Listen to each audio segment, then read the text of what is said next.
I'm Dr. Hill. I'd like to share with you some brief information about cold and flu season. Now, if you're anything like me, you don't mind that the weather gets a little bit cooler, but we don't want to have a cold, and I don't know anyone who enjoys having the flu. We definitely don't want any members of our family to experience these, and perhaps many other types of illnesses that develop during this time of year as well. So I'd like to share with you that if you're the unfortunate recipient of one of these or other illnesses that are developing, some things that you can do to quickly recover and to reduce the length of time that you have to suffer with these types of things. Now, as I've expressed many times before, prevention is key. And when we think about prevention, I know that people describe this in a lot of different ways, and you don't have to agree with everything that I'm saying, but from my perspective, prevention is the things that we do on a daily basis that helps us to effectively build this foundation for our health. Too often we do believe that if we don't have symptoms or if my symptoms are under control, then I must be healthy. But that is not a complete aspect or a whole picture of what health really looks like. And we will become more healthy, we will become more resistant, and we will become more well when we act through a model of prevention.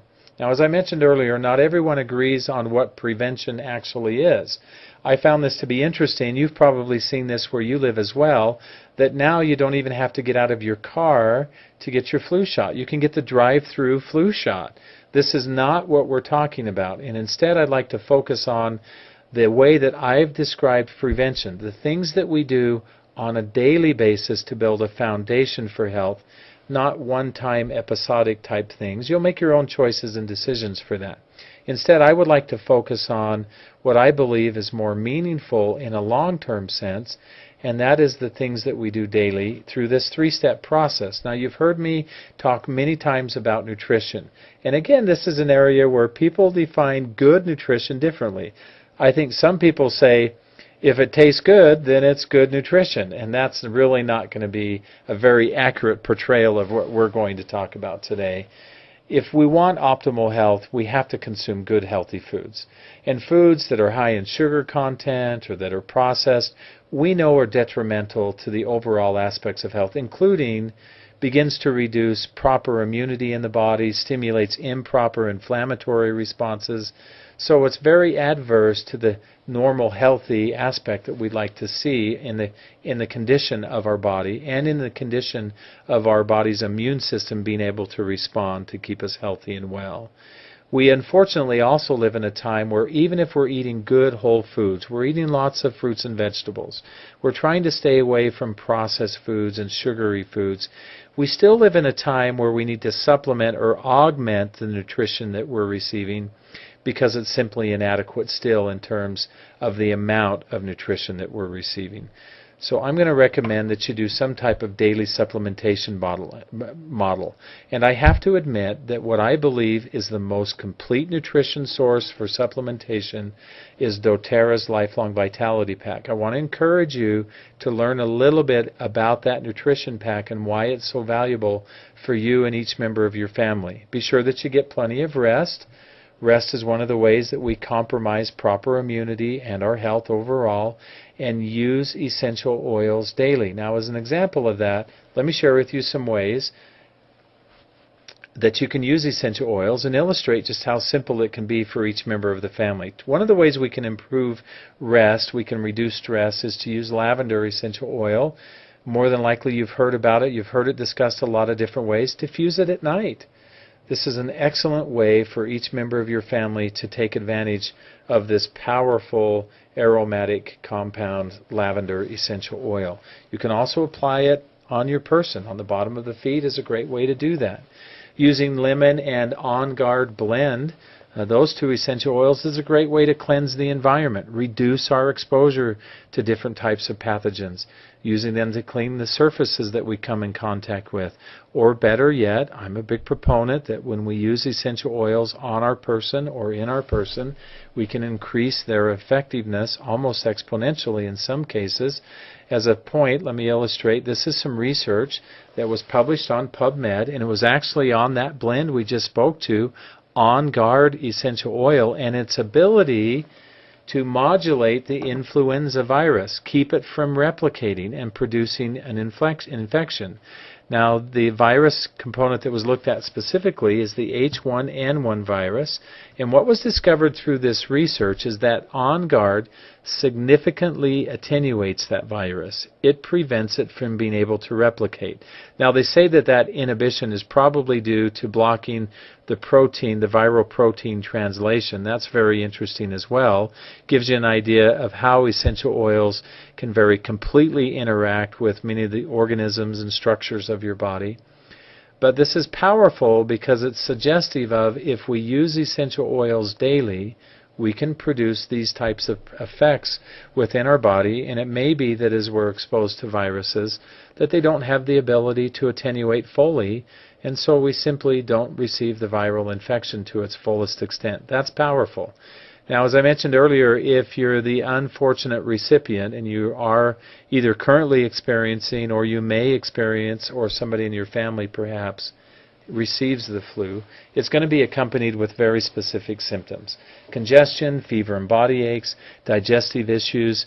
So in the final few moments that we have, I'm going to make my comments very brief. I'd like you to understand just how simple and easy it is to use the essential oils to control each one of these symptoms or to help reduce them.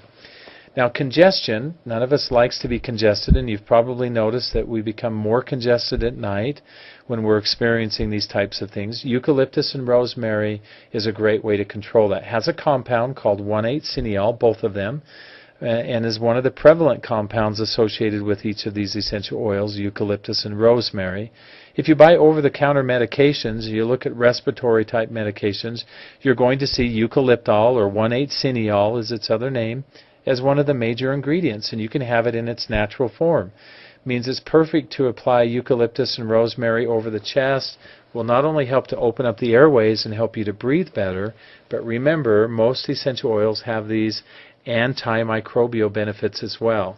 Now, a lot of times when we are congested, of course, we produce excess amounts of mucus, and that only further complicates the circumstance. Using a citrus oil like lemon is a good way to reduce the amount of mucus that's present.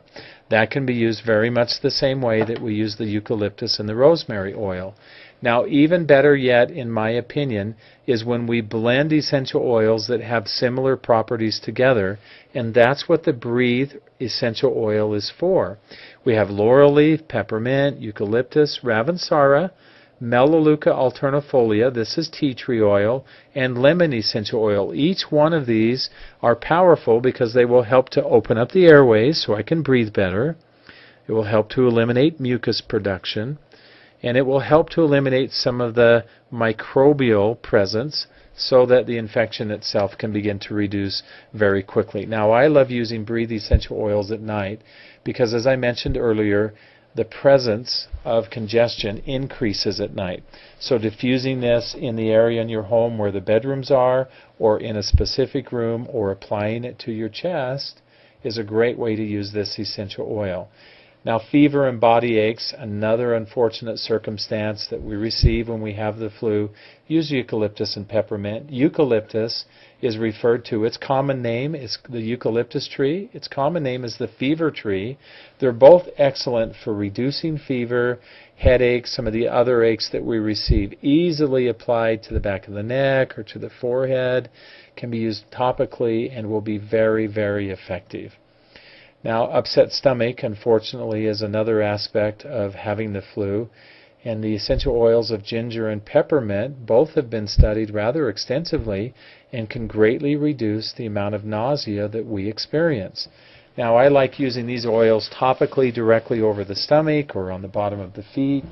My favorite way to use them personally is to put them in water or put them in a capsule and take them that way. Now, just as we mentioned that I have a blend that's associated with respiratory infections that I like to recommend, which is Breathe essential oil. For this type of stomach upset, I think another blend called Digest Zen is extremely beneficial. We have the ginger and peppermint, but then we have the addition of several other essential oils.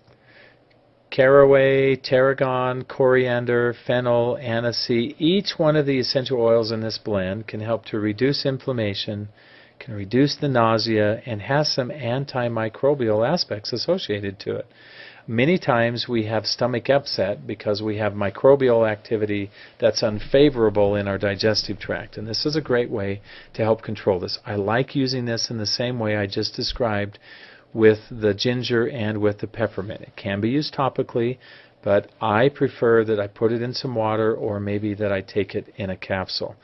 Using essential oils daily in this process not only is effective for prevention, but as you can see, very quickly and easily we can overcome many of the symptoms that are associated if we are unfortunate enough to become ill with some type of an infection during this cold and flu season.